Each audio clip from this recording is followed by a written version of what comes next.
राष्ट्रीय आंदोलन में आज हम लोग आदिवासी विद्रोहों से संबंधित कुछ प्रश्नों की बात करेंगे। पहला प्रश्न जो आपके सामने है वह है, दामन ए कोह किस क्षेत्र को कहा जाता था? दामन ए कोह किस क्षेत्र को कहा जाता था? यह दामन ए कोह जो क्षेत्र है आदिवासी संथालों का यह क्षेत्र है। संथाल जिस क्षेत्र में रहते थे उसे दामन ए कोह कहा जाता था, यानी भागलपुर और राजमहल के बीच का जो क्षेत्र था उसे दामन ए कोह कहा जाता था। संथाल मूल रूप से यहाँ के निवासी नहीं थे। वे सिंहभूम और वीरभूम से यहाँ आए थे और यहाँ के जंगलों को काटकर वे इसे कृषि योग्य बनाए थे। बाद में 1855 अधिनियम के तहत इसे वीरभूम और भागलपुर जिले से अलग इस क्षेत्र को कर दिया गया था और इसे नॉन रेगुलेशन क्षेत्र कहा गया और इसे संथाल परगना नाम दिया गया था। जून 1855 में संथालों ने यहाँ विद्रोह किया था सिद्धू और कान्हू के नेतृत्व में। दरअसल सिद्धू और कान्हू बगनाडीह के निवासी चुन्नू माझी के जो 4 पुत्र थे उनमें 2 पुत्र थे। 4 पुत्र इनके जो थे सिंधु, कान्हू, चांद, भैरव, ये चारों इस विद्रोह में शामिल थे, जिसमें सिंधु को गवर्नर बनाया गया था, भैरव सेनापति थे और इन लोगों ने इस विद्रोह का संथाल विद्रोह का नेतृत्व किया था। अगला प्रश्न जो है कि अल-गुलान विद्रोह के नाम से किस विद्रोह को जाना जाता है? अल-गुलान विद्रोह, अल-गुलान किस विद्रोह को कहा जाता है? अल-गुलान का मतलब है महान विद्रोह। महान विद्रोह के नाम से मुंडा विद्रोह को जाना जाता है। मुंडा विद्रोह जो कि 1898-99 में हुआ था बिरसा मुंडा के नेतृत्व में। यह विद्रोह बिरसा मुंडा के नेतृत्व में हुआ था, जिसे अल-गुलान कहा जाता है। संथाल विद्रोह को संथाल हुल भी कहा जाता है। संथाल हुल, हुल का मतलब है विद्रोह, हुल का मतलब ही है विद्रोह। तो संथाल विद्रोह को संथाल हुल भी कहा जाता है और मुंडा विद्रोह को अल-गुलान कहा जाता है। मुंडा विद्रोह बिरसा मुंडा के नेतृत्व में हुआ। संथाल विद्रोह सिंधु और कान्हू के नेतृत्व में हुआ। भील विद्रोह 2 जगह हुए हैं। एक तो राजस्थान में जो भील थे उन लोगों ने सबसे पहले 1818 में विद्रोह किया था। जो गुजरात वाले क्षेत्र में भील रहते थे उनका सबसे पहला विद्रोह 1820 में हुआ था। और पाइक विद्रोह या उड़ीसा का विद्रोह है। उड़ीसा में 1817 में यह विद्रोह हुआ था पाइकों का। एक तरह से ये पैदल सैनिक थे पाइक। अगला प्रश्न है कि निम्नलिखित को सुम्मिलित कीजिए। अब निम्नलिखित को सुम्मिलित करने में एक तो विद्रोह और दूसरे उसके नेतृत्वकर्ता, यानी किस विद्रोह का कौन नेतृत्व करता था। तो पालीगर विद्रोह यह पूर्वी घाट में हुआ था। गोदावरी जिले के उत्तरी क्षेत्र में, पूर्वी घाट में गोदावरी जिले के उत्तरी क्षेत्र में पालीगर रहते थे। पाल्यम यानी गाँव का समूह होता था, उसके ये अधिकारी थे। उन गाँवों के समूहों पर इनका स्वायत्त शासन था। लेकिन जब ये क्षेत्र ब्रिटिश साम्राज्य में शामिल हो गया तब इनका ये जो स्वायत्त अधिकार था वो धीरे धीरे समाप्त हो गया, जिसका इन लोगों ने विरोध किया और कट्टाबायम के नेतृत्व में 1799-1801 के बीच ये विद्रोह हुआ था। कट्टाबामन के नेतृत्व में पालीगरों ने विद्रोह किया था। पाइकों का विद्रोह 1817 में उड़ीसा में बख्शी जगबंधु के नेतृत्व में हुआ। अहोम विद्रोह गोमधर कुंवर के नेतृत्व में हुआ था। अहोम जो कि राजस्थान असम में विद्रोह हुआ था 1828 में, जब ब्रिटिश सेना जब बर्मा से आंग्ल बर्मा युद्ध हुआ था तो ब्रिटिश सेना असम से होकर गई थी और ब्रिटिश सेना ने यह वादा किया था कि हम असम पे अधिकार नहीं करेंगे, लेकिन लौटते समय वो असम पे अधिकार कर लिए। इसी को लेकर गोमधर कुंवर के नेतृत्व में यह विद्रोह हुआ। बाद में गोमधर कुंवर गिरफ्तार हुए, 7 वर्ष की उनकी सजा भी हुई और अंततः ब्रिटिश कंपनी को यहाँ समझौतावादी रुख अपनाना पड़ा और उत्तरी असम का क्षेत्र पुरंदर सिंह को देना पड़ा। भील विद्रोह जो जैसा कि हम जानते हैं कि राजस्थान में भी हुआ, गुजरात में भी हुआ। यहाँ सेवरम जो नाम है यह गुजरात के भील विद्रोह के नेता हैं। गुजरात में जो भील विद्रोह हुए 1820 में जो विद्रोह हुआ था उसके नेता थे दशरथ। 1822 में जो विद्रोह हुआ उसके नेता थे हिरिया और 1825 में जो विद्रोह हुआ उसके नेता थे सेवरम। 1825 का जो विद्रोह हुआ उसके नेता थे सेवरम। ठीक, तो इसको मिला लेंगे। एक आ का दो, आ का दो, ब का 4, आ का 2, ब का 4, तो ये ख आंसर इसका होगा। अब अगला जो प्रश्न है, मराठा किलों की सुरक्षा करने वाले सैनिकों द्वारा किए गए विद्रोह को किस नाम से जाना जाता है? तो मराठा किलों की सुरक्षा करने वाले जो सैनिक थे उन्हें गडकरी कहा जाता था। तो इसी नाम से यह विद्रोह प्रचलित था। यह कोल्हापुर में विद्रोह हुआ था। कोल्हापुर में यह विद्रोह हुआ था, गडकरी विद्रोह 1844 में गडकरी विद्रोह हुआ था। इसके नेता थे बाबाजी अहिरेकर। बाबाजी अहिरेकर अहिरेकर इसके नेता थे। 1844 में विद्रोह हुआ था। इन लोगों ने सामनगढ़ और भूदरगढ़ भूदरगढ़ के किलों पर अधिकार कर लिया था। समनगढ़ और भूदरगढ़ के किलों पर अधिकार कर लिया था। तो ये भी पूछा जा सकता है कि समनगढ़ और भूदरगढ़ किलों पर किसने अधिकार किया था?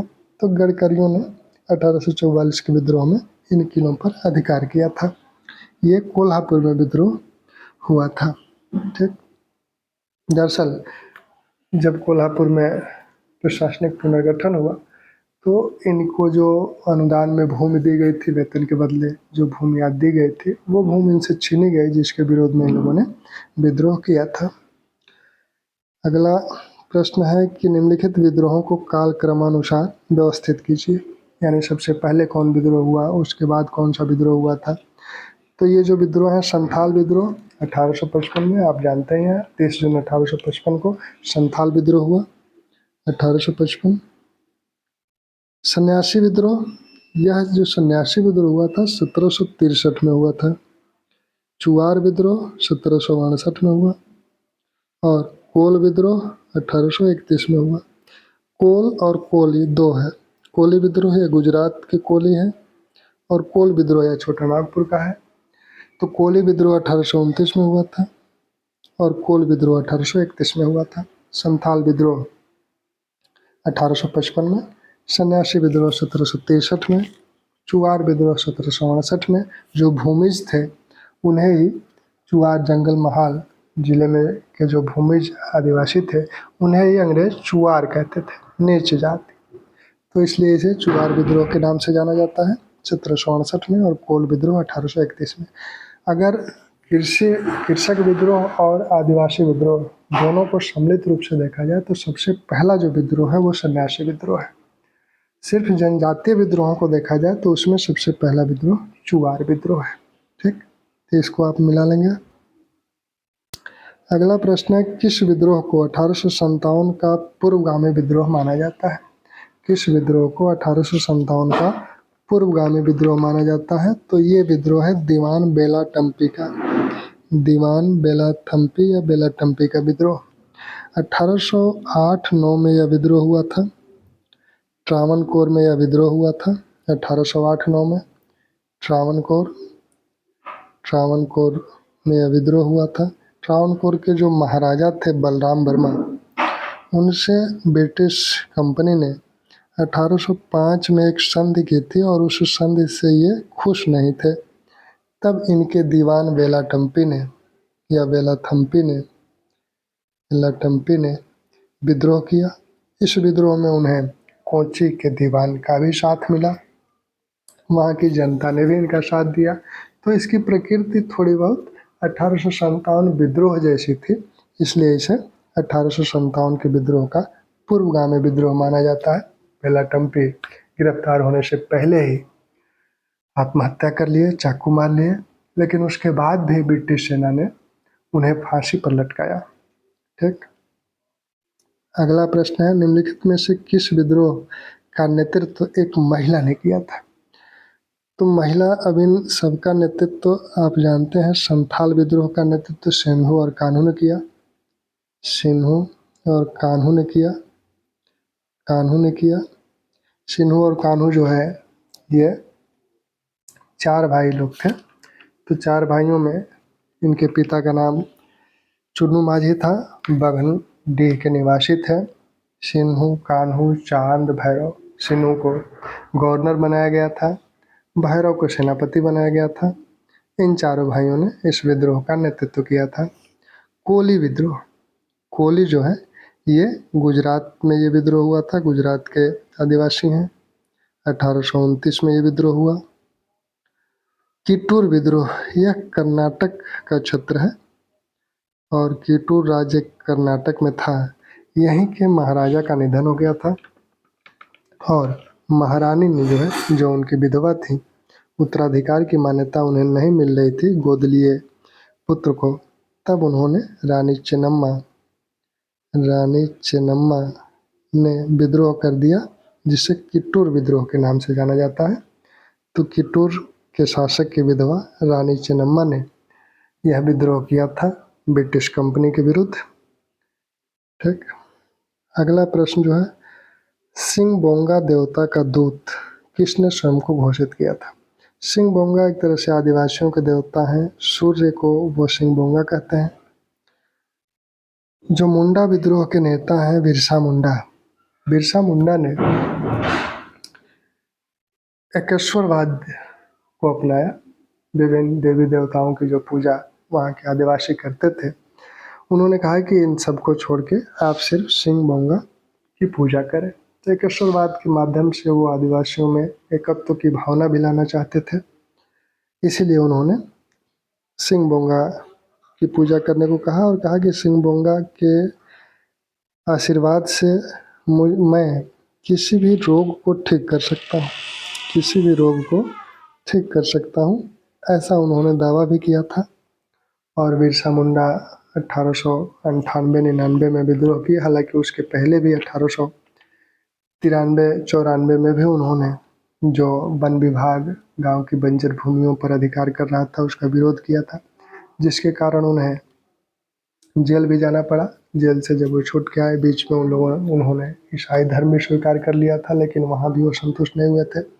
जब जेल से छूट कर आए तब उन्होंने और जोरदार तरीके से ब्रिटिश कंपनी का विरोध किया।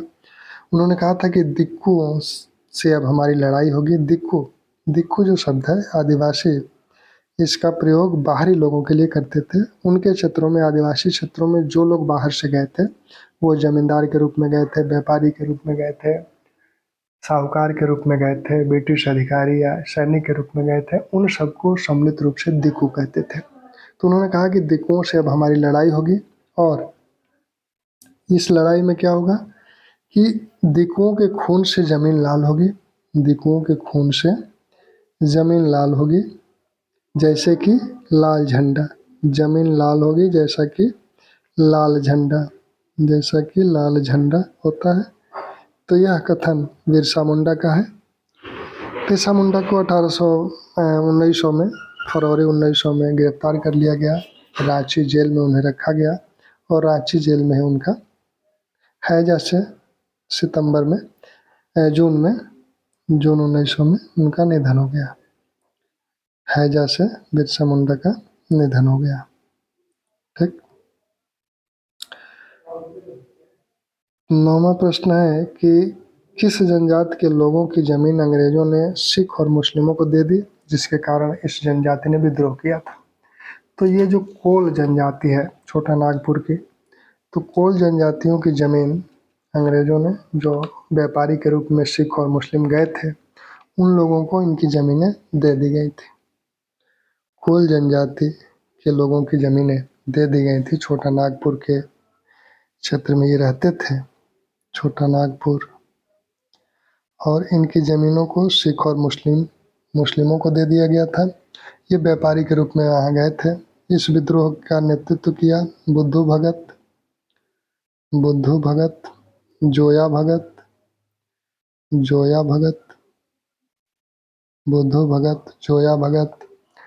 विदाय मानकी, इन लोगों ने इस विद्रोह का नेतृत्व किया था। ठीक, अब जो एक क्वेश्चन और हम लोग ले लें, खुंट कुट्टी प्रथा क्या थी? खुंट कुट्टी जो है, यह प्रथा मुंडाओं में प्रचलित थे। मुंडा जो विद्रोह हुआ था, बिरसा मुंडा जिसका नेतृत्व किए थे, तो मुंडा जनजातियों में यह खुटकुटी प्रथा प्रचलित थी। बेगार की प्रथा तो लगभग सभी जनजातियों में प्रचलित थी, जनजाति क्षेत्रों में। तो ये सामूहिक कृषि की प्रथा थी।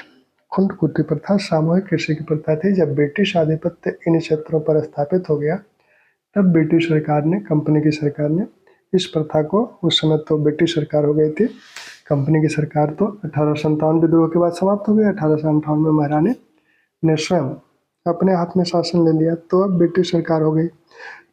तो ब्रिटिश सरकार ने यह प्रथा समाप्त की। तो मुंडाओं के विद्रोह का एक प्रमुख कारण यह भी था खुंटकुटी प्रथा को समाप्त करना। यह जो एक क्षेत्र से गुजरने वाले माल और यात्री पर सुरक्षा कर जो लिया जाता था, यह भीलों की प्रथा थी। भील जो है बोलाई नामक कर लेते थे, इसको बोलाई कहते थे, बोलाई बोलाई। और भीलों द्वारा एक रखवाली कर भी लिया जाता था। रखवाली वो गांव की सुरक्षा के लिए चौकीदारी कर के रूप में लेते थे, और इसे वो माल और यात्री की सुरक्षा के लिए बुलाई कर लेते थे। रखवाली का गांव की सुरक्षा के लिए लेते थे। ठीक।